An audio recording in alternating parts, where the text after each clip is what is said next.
Sena, that was great. Thank you so much.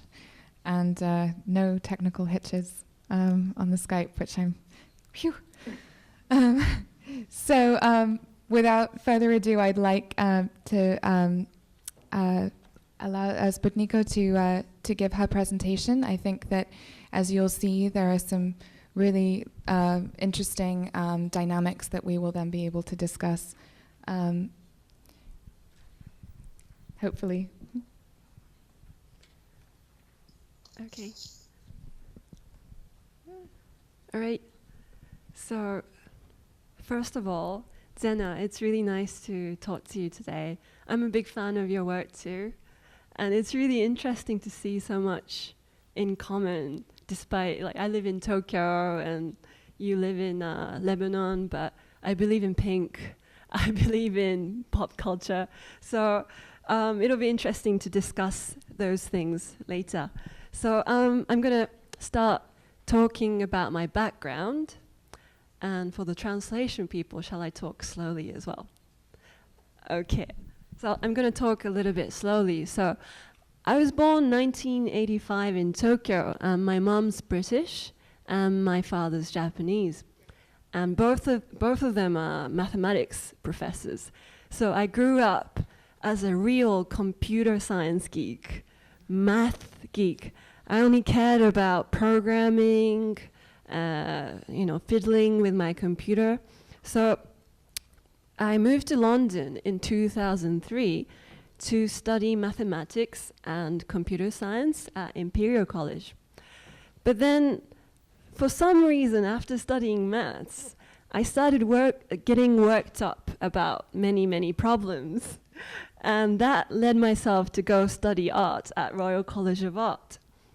So, yeah, some of the problems. I had many problems at that time. I was thinking about growing up in Japan. I was really unsatisfied about the social roles of women in Japan. And since I was studying science, I realized I was one of the only few women studying science. And since technology is shaping so much of this world, I felt that it was quite dangerous that only few women are working with technology.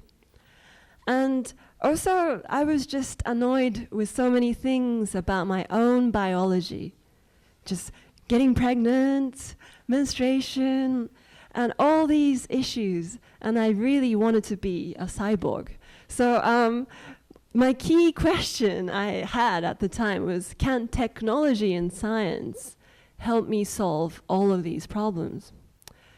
So I'm going to talk about this, one of the works. It's Menstruation Machine, Takashi's Take. And this is a boy called Takashi. And I'm actually dressing up as a guy who likes dressing up as a woman. So here, Takashi, he's a transvestite. And he likes dressing up as a female, but one day he doesn't feel satisfied just dressing up as a woman. He wants to dress up menstruation, like a very, very vital part of being female.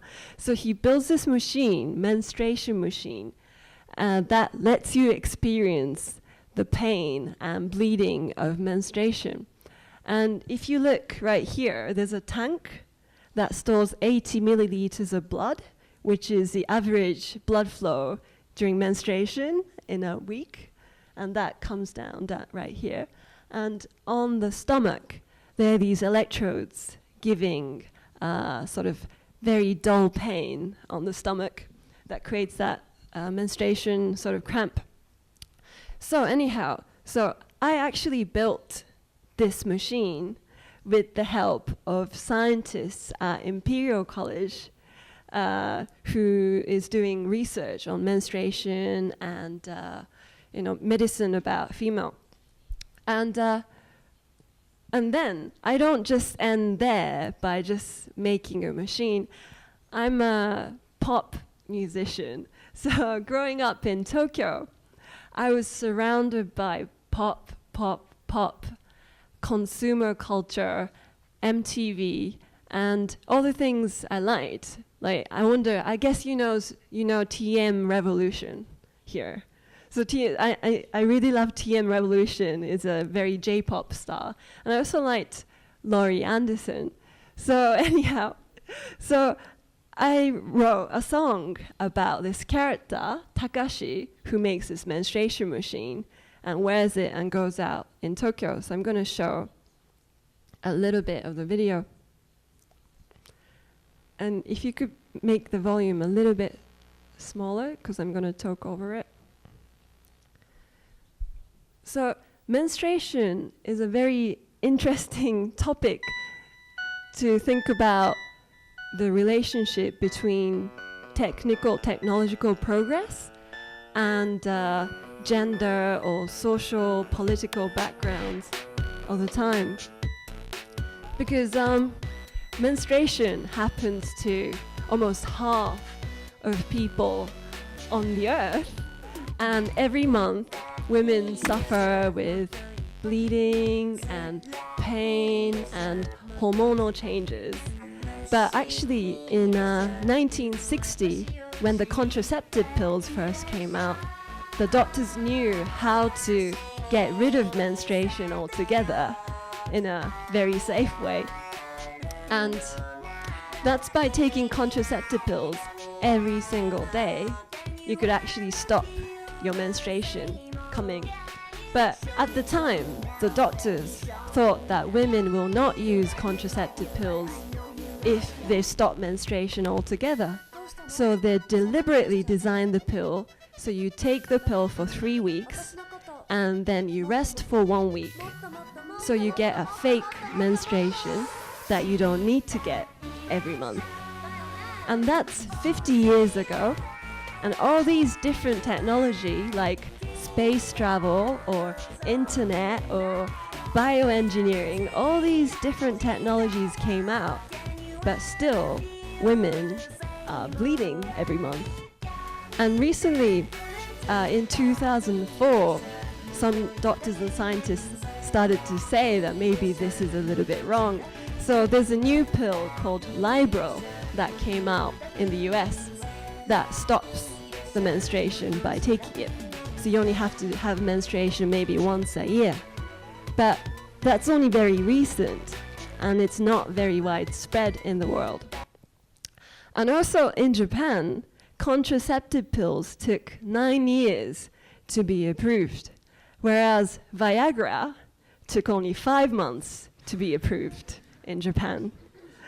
And actually, they approved the pills 3 months after Viagra was approved, because probably the old guys deciding which pills to approve got really embarrassed after approving Viagra so quickly. So I think through menstruation, you can see these things. You think technology develops very equally to everyone, but actually that's really affected by, the cultural, political, or religious background of the time. So anyhow, so in my menstruation machine work, I wanted to discuss those issues. And this character is a flip. So instead of female getting rid of menstruation through technology, I created a male character putting menstruation onto himself using technology. So it's like kind of ironic flip. Okay, and then I posted this video on YouTube because I love YouTube. And I almost think that video art is probably better seen, viewed in YouTube than art museums.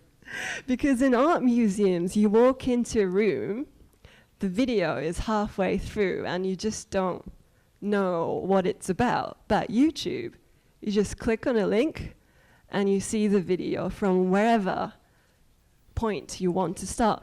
So anyhow, so I love YouTube, and I love also spreading my work outside of the conventional art environment.